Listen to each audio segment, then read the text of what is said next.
Good morning, grade 5 pupils.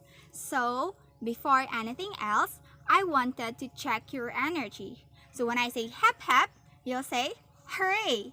So, hep hep. Alright, I guess you're all set for today's discussion.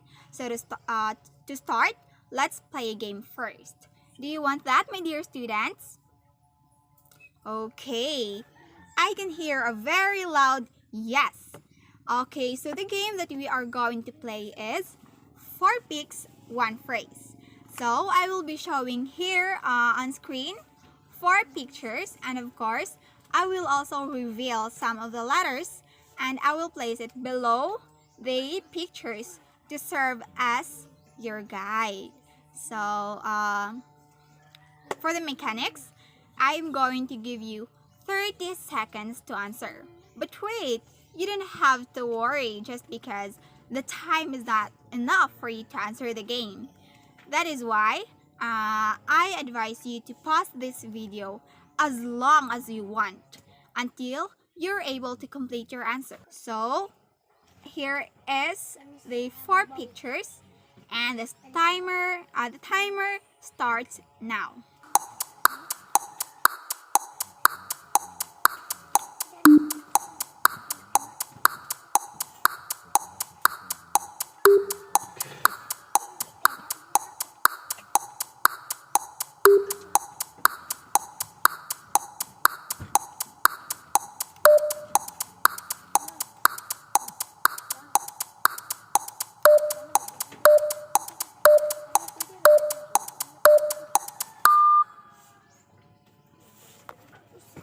Okay, so time's up. The correct answer is okay, branches of national and local government. Did you get it right, my dear students? Okay, if yes, then I am giving you Aling Denisha clap. Do you guys know how to do that clap? Okay, if you knew how to do that clap, please join me as I do the Aling Denisha clap. So, 1, 2, 3, 1, 2, 3. Very good, very good, very good. Okay, and if you failed to get the correct answer, you don't have to worry because we are going to learn more of this topic right now. So, our topic for today is all about the branches of the national and local government and their functions. So, I want you all to listen very carefully because right after our discussion, I will be giving you a 20 items quiz. Okay? Okay, so let's start our discussion. The 1987 Constitution divided the Philippine government into 3 branches that provide separation of powers, equal separation of powers. This system revolves around the 3 separate and sovereign yet interdependent branches. These are the first, legislative branch or the lawmaking body. The second one is the executive branch or the law enforcing body. And the third one is the judicial branch or the law interpreting body. So let's first tackle the legislative branch. So this branch makes the laws, and the legislative power is vested in both the government and the 2-chamber Congress. This 2-chamber Congress consist of the Senate or the upper chamber, which is located in Pasay City, and the House of Representatives or the lower chamber, which is also located in Quezon City. Congressmen introduce bills which are ideas for new laws. A bill also cannot become a law until it is approved by the executive branch. So here are the power and duties of legislative branch.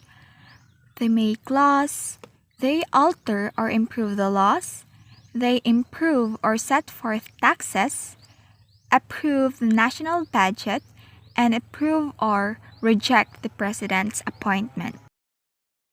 Next is the executive branch. So executive power is exercised by the government under the leadership of the president. He approves or veto a bill. When a bill, when a bill is veto, it is rejected. And when the president signs a bill, it becomes a law. The executive branch also enforces laws to make sure that people follow them. And the president is elected by popular vote to a term of 6 years. So, he then appoints and may dismiss his or her cabinet members whom he or she presides over. Also, a president may no longer run for re-election unless he or she becomes a president through a constitutional succession and has served for no more than 4 years as a president. Here are some other duties of a president. He ensures proper implementation of the laws, represents the country in international conferences, has control over all executive department, bureaus, and offices, and he is also the Commander-in-Chief of the Armed Forces of the Philippines. Now, let us proceed to the duties of a vice president. So, her main duty is to perform tasks and assignments ordered by the president and cooperate with him in the various programs of the government. So, for the cabinet secretaries, the members are all appointees of the president. They perform their task in accordance with the president's program for development and progress. They are also expected to submit his or her program for the incoming year to the president, and they also serve as advisor to the president. While the last one is the judicial branch. It is made up of courts and judges. Members of judiciary branch reviews laws to make sure that they are fair. And to further explain this, let's have Teacher Kate to discuss this to us. Judicial branch holds the power to settle controversies involving rights that are demandable. It is made up of Supreme Courts and lower courts. It is the system of courts that interprets and applies the law in the name of the state. It also provides mechanisms for resolution and disputes. Judicial branch doesn't make the law but interprets and applies it to the facts of each case. Judicial branch tasked with ensuring equal justice under law.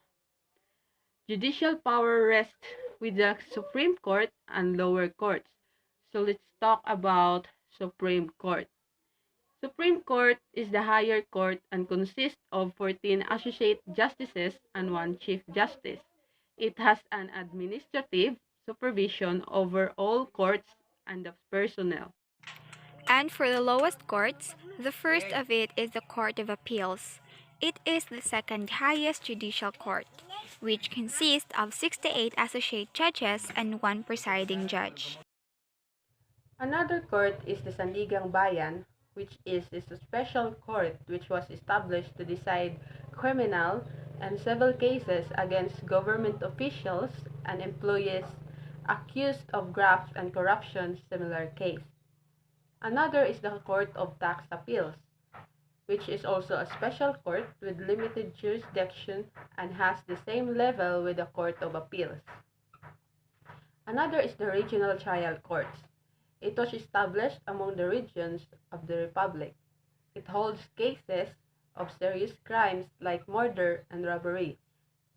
So what is the Chief Justice? It was appointed by the President based on the nominees prepared by the Judicial and the Bar Council. Okay, thank you, Miss Kate.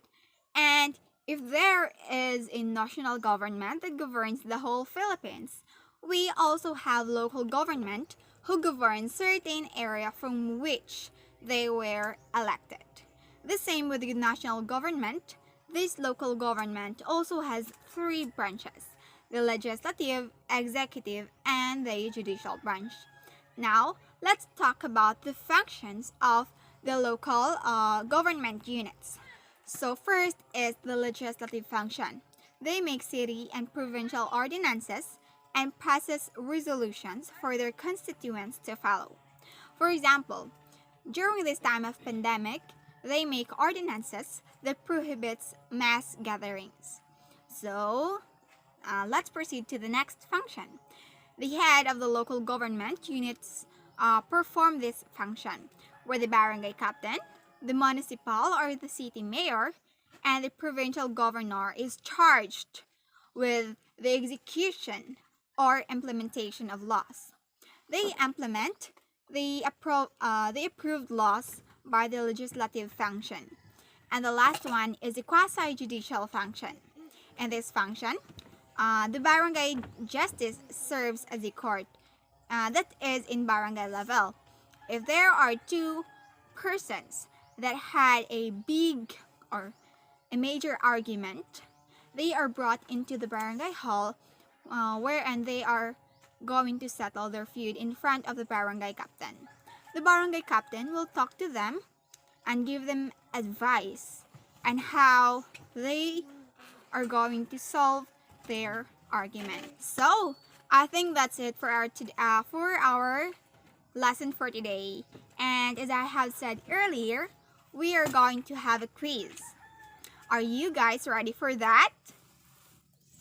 Okay, you don't have to worry, kids, because I can guarantee that this quiz will be just a piece of cake if you were able to listen to our discussion. And I will be giving the link right after this video. So goodbye and have fun answering.